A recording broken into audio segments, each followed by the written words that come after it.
guys, welcome back to CP Gaming, episode 5 of my AEW Change the World mod. It's been a couple of weeks since my last upload. The reason for that is I've just come back off holiday. But we are right back into this. We are going to be moving forward with this AEW save. Thank you to everyone that's already subscribed. We are currently at 87 subscribers, and that is 13 off my target of 100, ideally before Christmas, which will be absolutely amazing for me. So don't forget, as soon as we hit that 100 mark, there will be a giveaway for everyone that is subscribed. There will be a wheel of names. Everyone that's subscribed will go down that I can see. There will be a post on my X page, that was formerly Twitter. I'm going to get you all to comment, show you're subscribed. We'll do a wheel of names, and I'll put it up as a short, and whoever gets it will get a prize. Not quite sure what we're going to do yet. Probably going to be like a Steam gift voucher or something like that, but when we get to there, we will decide. So episode 5 of this save, we are into the last quarterfinals of the World Tag Team and World Women's. Oh, it's called World Women's. I just realised. Women's World it should be called. Let's just quickly edit that while we are here. Women's World. Oh yes, what a start. Just look. Oh, this is going awfully wrong live. There we go.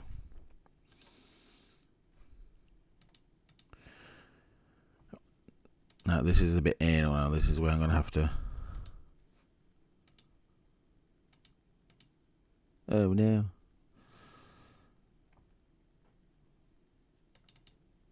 Well, that's spelt wrong as well.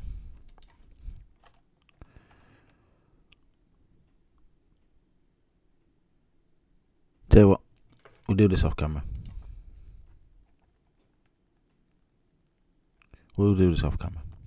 Anyway, let's get... Sorry about that little bit of admin crap there. Let's get into episode 5 of this chaotic AEW save. We kick off with 2,725 people in Daly's Place. And in a decent pre-show match, Sammy Guevara defeated Scorpio Sky in 15-17 by pinfall with the 6:30. Wrestling rating of 58, crowd rating of 39, segment rating of 66. Scorpio Sky has 62, which is pretty decent. Sammy Guevara had 54. We have used the creative finisher, as you can see. Some people were saying, why are you using it on the pre-show? Well, anyone that you see on the pre-show, they're the ones that are a bit of a gamble and all that kind of, they're the ones that may not hit. So I'm going to use it in some of these pre-shows. And if it hits, then it helps the guys in the pre-show to build up. We don't really want to be using that, ideally, in the main shows, unless it's a near certainty or likely to succeed. We move into our second pre-show match, and in the pre-show match I had subpar wrestling and non-existent crowd heat. Alex Reynolds and John Silver defeated Jurassic Express in 15 minutes when Alex Reynolds submitted Marco's stunt with a Reynolds wrap. Wrestling rating of 45, crowd rating of 15, segment rating of 46, Marco's stunt of 48, Jack Perry of 41, John Silver of 45, Alex Reynolds of 48, and as you can see there, that creative finish was a failure. And that is why we don't really want to be using them in the main show. So we move into our main event of the pre-show.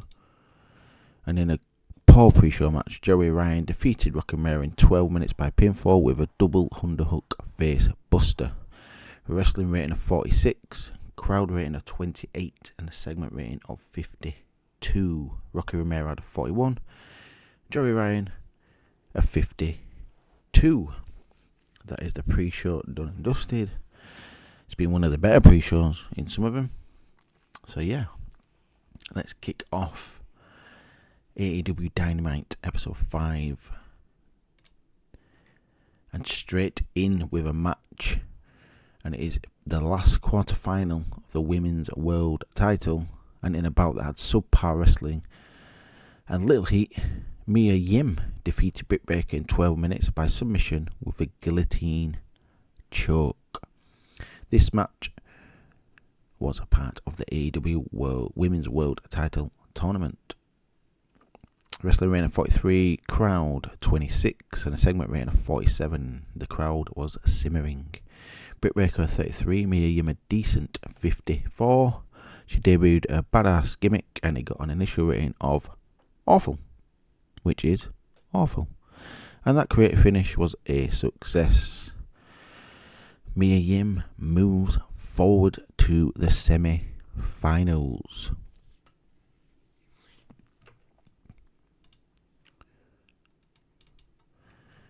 We then have a segment where we have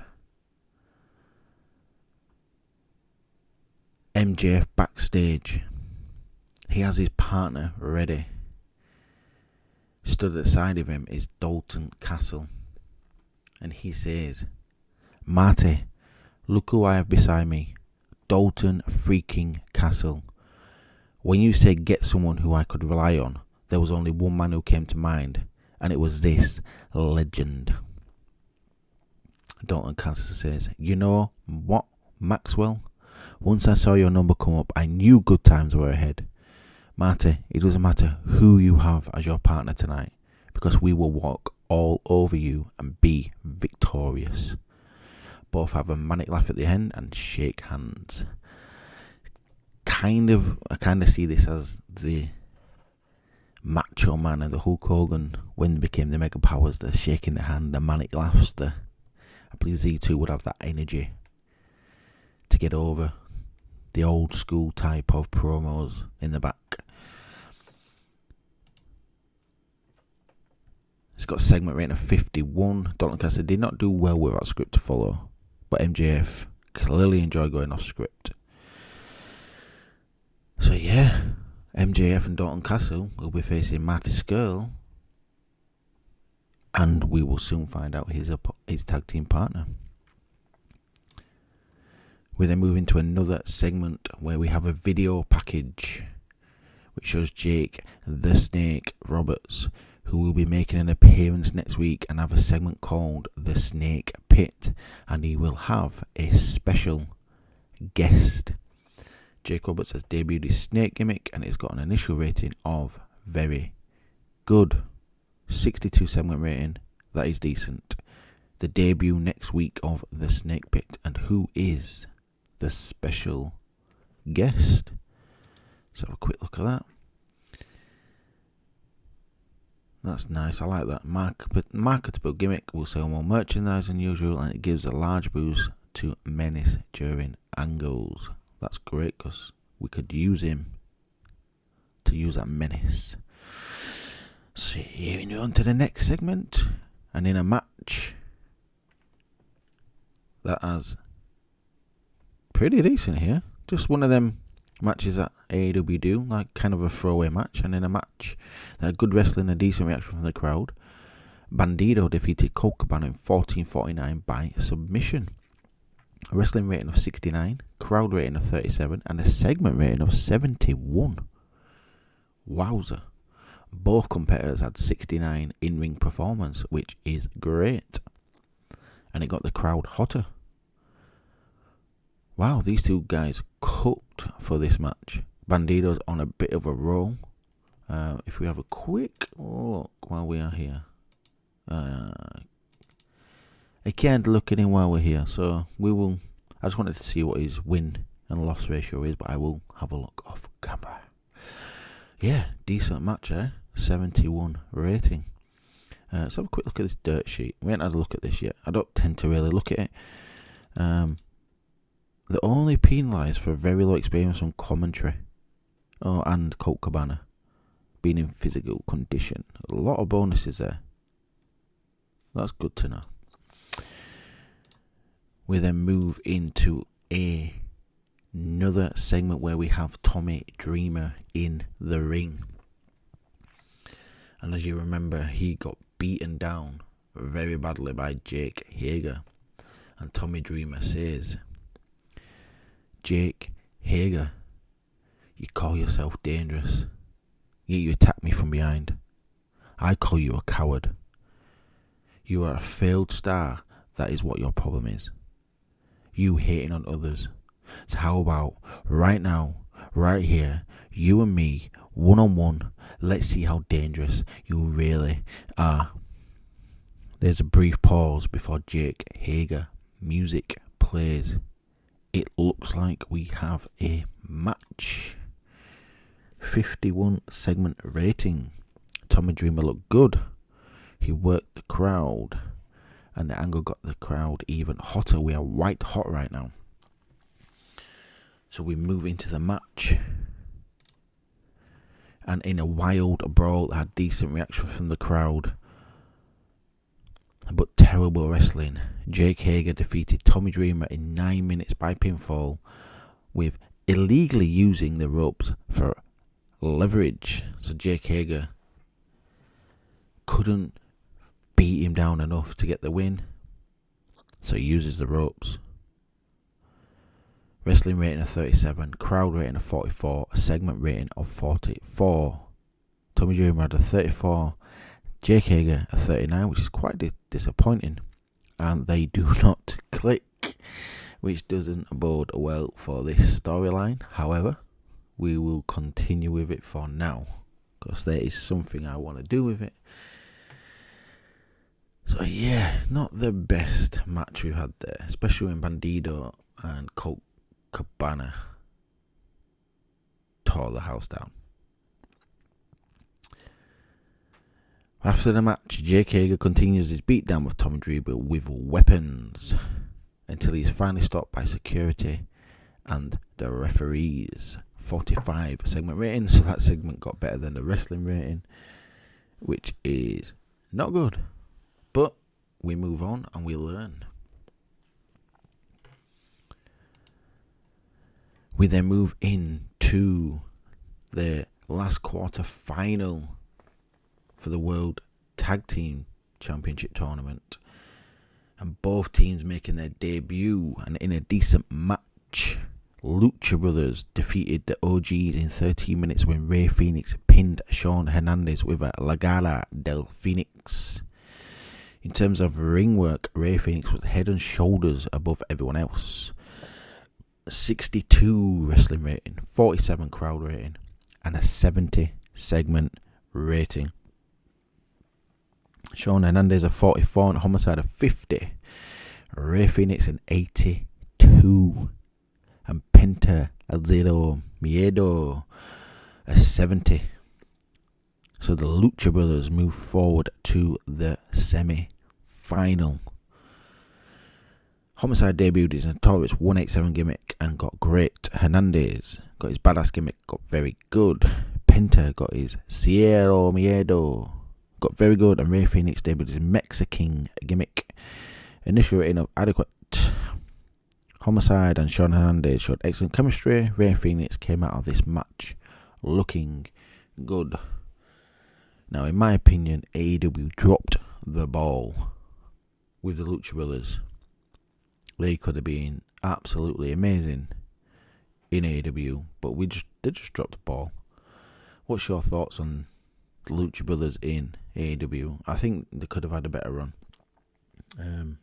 Quite interesting that Dewey have gone with them as single competitors. We know they are going to come together at some point. Penta's not got his first gold yet. He's had a couple of matches. I know I've just watched him lose in that 3-way with Rusev and Dominic. Ray's tagging with other people. You do know it's going to come eventually, and they will get a tag title shot. But yeah, what's your thoughts on that? I believe AEW dropped the ball with the Lucha Brothers. But 70 rating, crowd's very hot. We then move into a backstage where we see Marty Scurll. And he says, Maxwell, Well. Look who I have found as my tag team partner. The guy who I faced at All In. I know he's a tough son of a bitch also. So when the Rainmaker makes it rain, I'll grab my umbrella and stick it straight up your ass. We will see you in the main event. Short, quick, to the point. Marty Scurll, Okada, these two guys had a banger at All In. He's called Okada in. Okada just stands there looking menacing. 65 segment rating. Marty Scurll improvised well throughout the segment. We have been cooking on this show tonight. I'm hoping for a decent number at the end, but we move into our next segment where in a backstage interview we have Nick Aldis being interviewed by the new backstage interviewer Tyron Terrell. She says, Nick Aldis, you go into tonight's match against Adam Page, who has had a good start in his AEW singles career. How do you feel going into this match? Nick says, Tyron, I've been world champion in other promotions. I know how to get stuff done. And tonight will be no exception. You sound confident you can pick up the win. How far can you go in the tournament? Nick says, you catch on quick, don't you? I'm here to win that world title, and nothing will stop me, especially a makeshift cowboy. So we do have a new backstage, Tyra Terrell, and I cannot, for the life in me, remember what her name was in TNA. But yeah, she has good mic skills and good charisma, so we could use her and a bit of an eye candy backstage. And I cannot remember her name.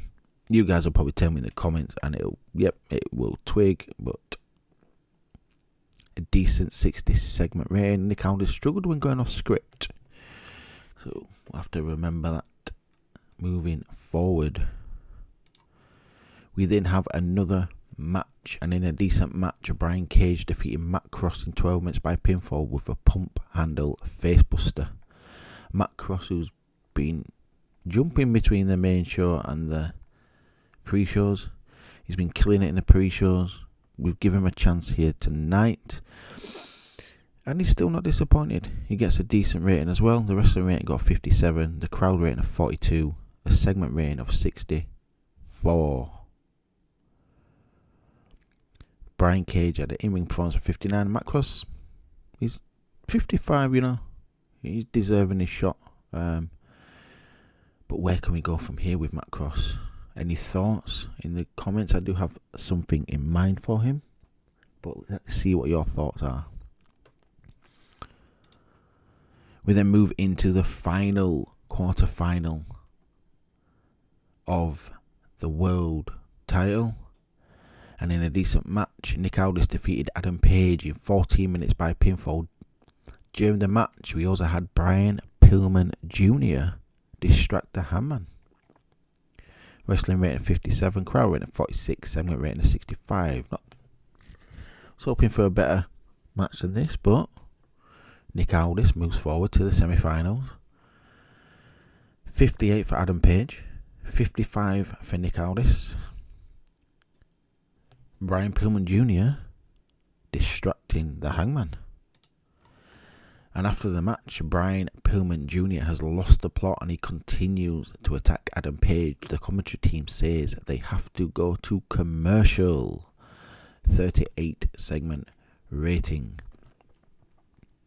So Brian Pillman Jr., who got his hand raised by Adam Page, he's had a couple of losses, and now he's just come out and distracted and cost Adam Page and attacked him after the match. So we then move into our main event, and it didn't disappoint. And in a decent match, Marty Scurll and Okada defeated MJF and Dalton Castle in 1827 when Marty Scurll pinned Dalton Castle with a graduation. 59 wrestling, 42 crowd, 70 segment rating. Dalton Castle had 52, MJF a 47, Okada a 71. and Marty Scurll is 66. Don Casapino has been in extremely poor form. A decent end to the show, a 70 rating. Again, Castle's been pinned by Marty Scurll. This feud is not over by a long shot. But we finally got a match that ended with a win. And we end the show. How do we do?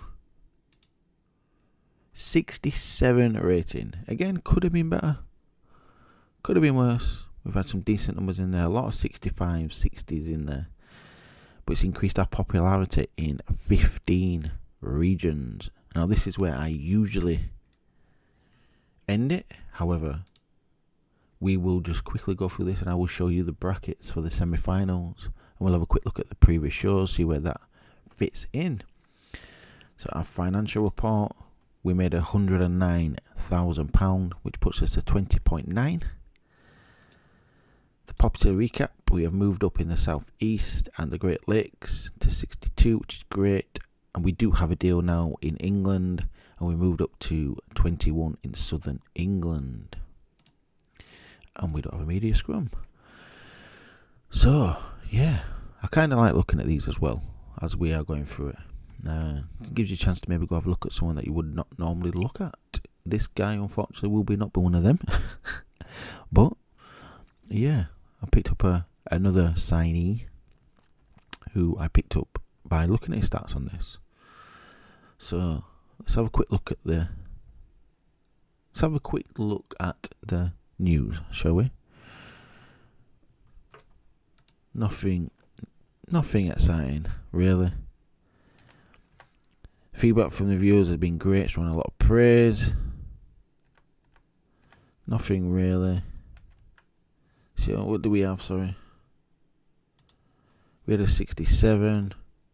NXT outdoing us with a 71.